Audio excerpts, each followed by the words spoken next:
Welcome back to the channel. My name is Brad, and today is sweet tea, which is more just lemonade or lemonade flavored water. But that's okay. We're going to go through a bunch of different stuff, and we're just going to talk things out, and you can follow along. It's going to be a little bit longer video, I think, but we're going to talk about different aspects and what maybe you should be thinking about, maybe not. I don't know. So I've officially been retired now for 1 year. Yay me. Life is good. YouTube is good. Yeah, I had to get rid of some trash that keep on just jabbering, but hey, that is them and they will never get it. Okay, moving on. YouTube has been good.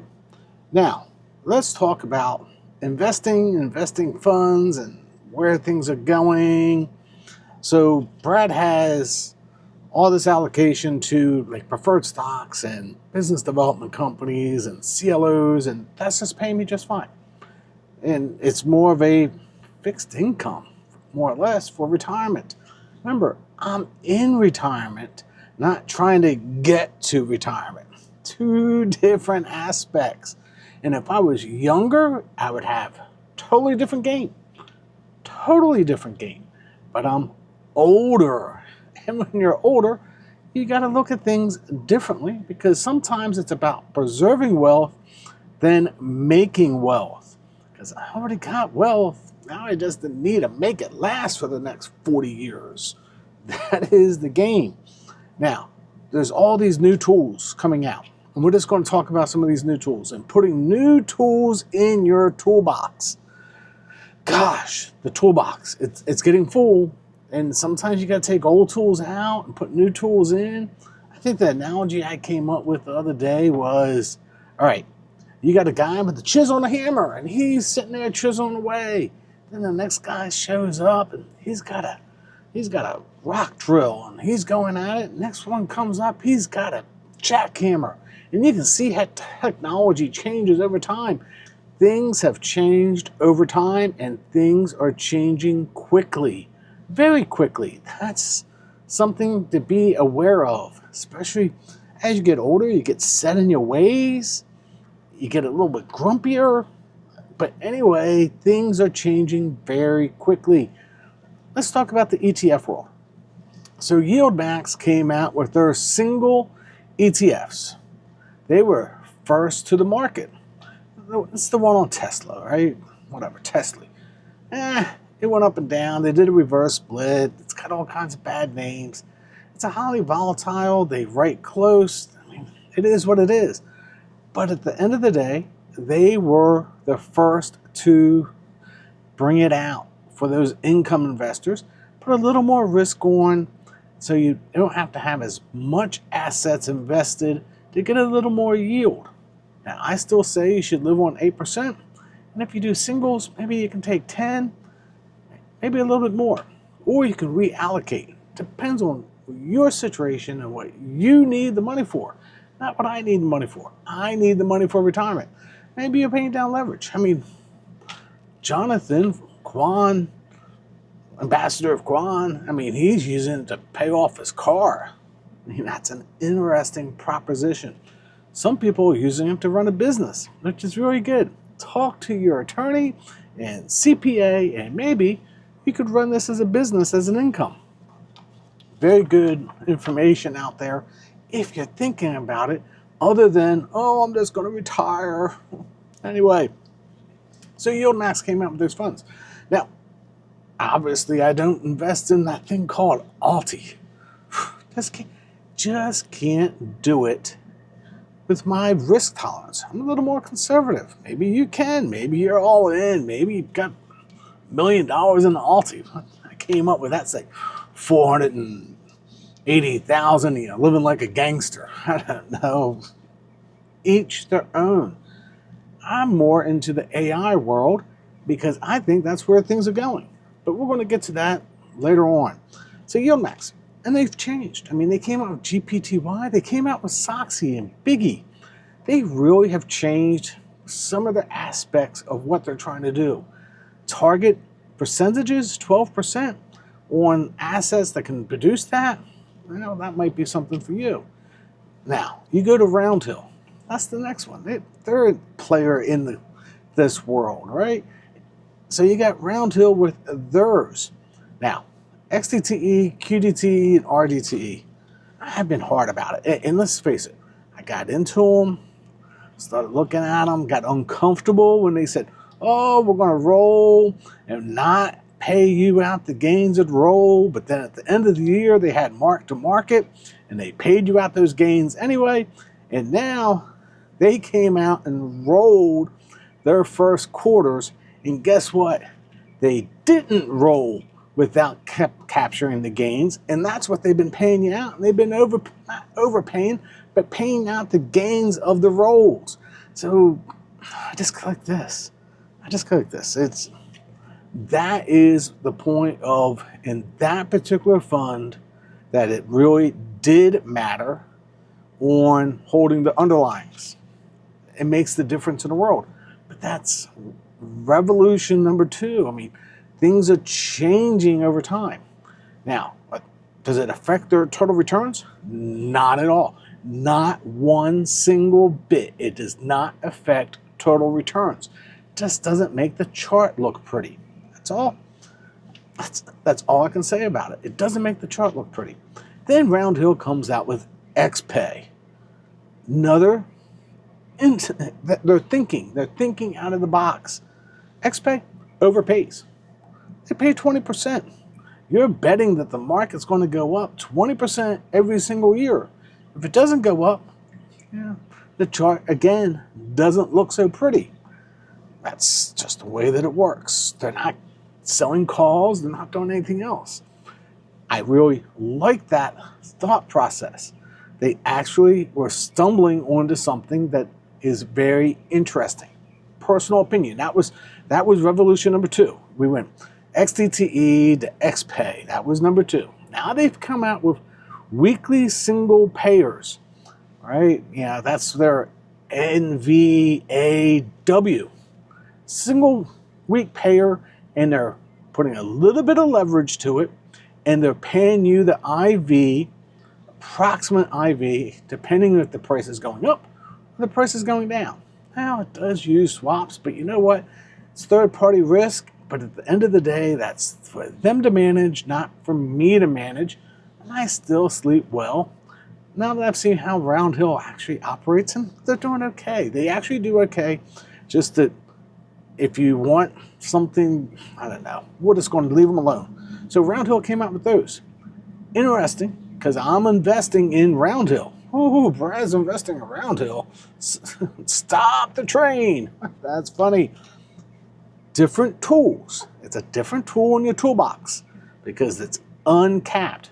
Now, it's a smaller percentage because it is leveraged and more risk.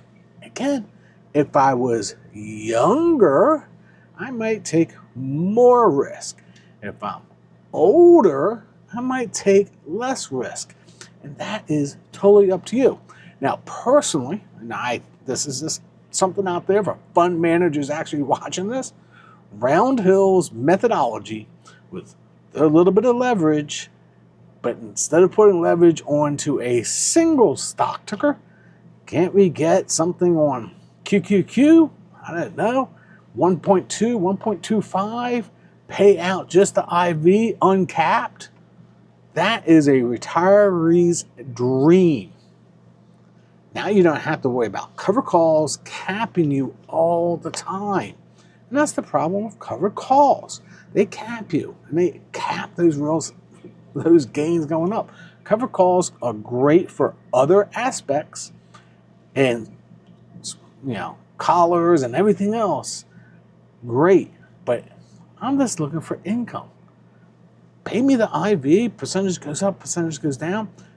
Really not overpay me, add a little bit of leverage. I think Round Hill has stumbled on to revolution number 3 of ETFs.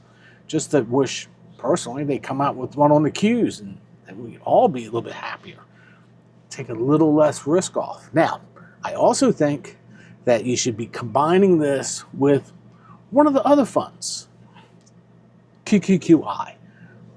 One of the cover call funds, one that's not capped, combine the two, and you're actually doing something that is slightly different than everything else. I mean, look at Misty. I have Misty and I have the new Rex one, MS2, because a little bit of leverage, they rate on 50%. So 50% of it is not capped. Will it pay the same as Misty? No, no, it will not. Will it show more gains? Yes, it will. Then you have MST from Defiance. It uses leverage, uses swaps. Not a big fan, but okay. You got to live within the world that's out there. And there's swaps on a lot of different stuff.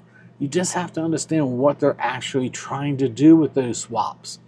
I actually got to meet that actual trader of those swaps of MST that Friday night at dinner. You know, he was actually there. His wife was actually entertaining, but that's a different story. Now you have Rex shares. Revolution number one, they had FEPI, AIPI. Good funds. Total returns. They get capped. Then Rex shares comes out with their twos. You know, MS2, CO2, CO2, which is on coin, right? TS2. Revolution. They moved into a different world. Different aspect, different tool, different tools in your toolbox. And you got to pick the right tool for what you're trying to accomplish. And get away from, here's one, get away from, I only invest in yield max. I only invest in Rex shares. I only invest in Roundhill. Okay, that is just, that's foolish. I'm gonna call you out for what it is. That's foolish. Use the tools that are available for you. And remember, only have what's an income for income. I have really three buckets. I have growth, I have income, and I have cash. There you go. You got to have income to live. You got to have cash for those needs. You have to have growth because you want to leave an inheritance to your children. Maybe you don't. Die with nothing. I don't know. That's up to you. But that's the thought basis of these funds. Max led the way. 3 years ago, this was uncalled for. It was unheard of. There was none like this.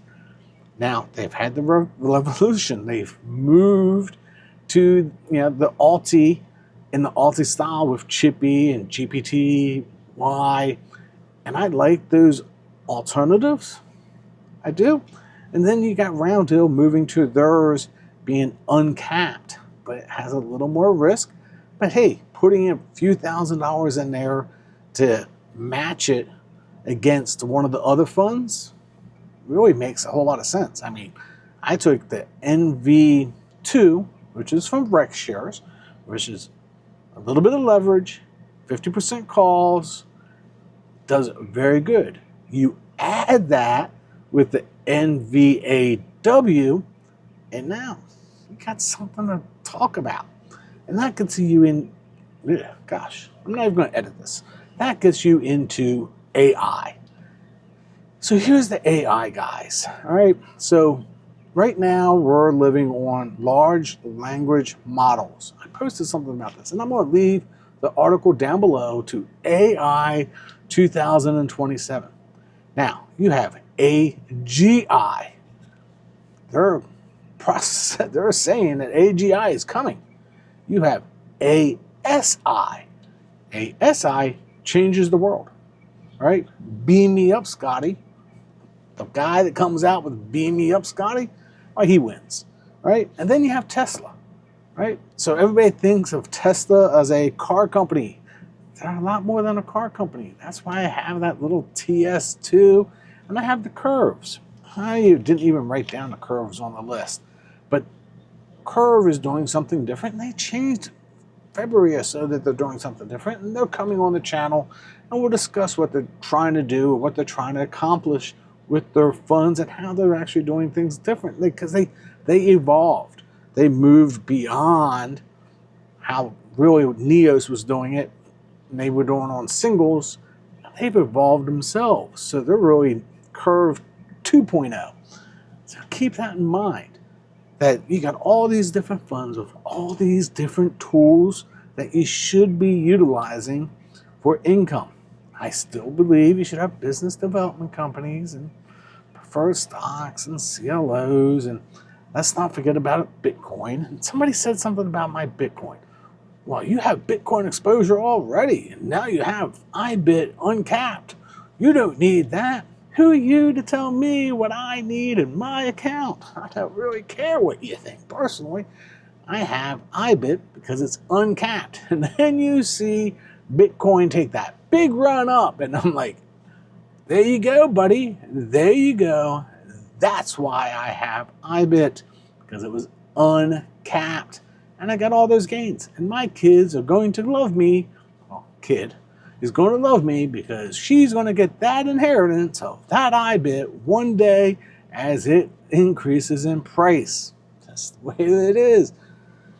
And I think I've set out the rules. You need 130% of your income needs. Maybe you go up to 200. I'm close to 200. Actually, what I withdraw is probably even less than that. But you gotta have more than what you need, and then everything else go. If you're making 3 extra needs, if you're trying to live like a gangster and I need $400,000 a year, that's living like a gangster. Great lifestyle. As you get older, you're gonna be like, I don't need all that. I want to live at a resort, go to the pool, go to the ocean, enjoy time, read books. Always gotta read a book. Let's see, what book is this? Yeah, you gotta read books, right? Spend your time, right? Enjoy life. Go out to a restaurant here and there, do something with your significant other, and do whatever. But my whole thesis on AI, according to that report, getting back to it, I say you need to take a look at this. AI is coming. If AGI comes, it changes things. If ASI comes, it changes the world. The world changes.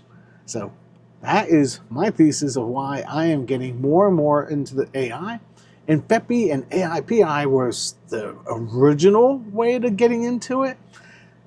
Okay, but those tools were just a little bit behind. So I'm playing a little bit of the Yield Max, which is revision 1 of the tools. And I'm playing Reg Shares, which is really revision 2 to 3. And now I'm playing the Roundhill, which is revision 3, right, of the tools, right? The tools evolve.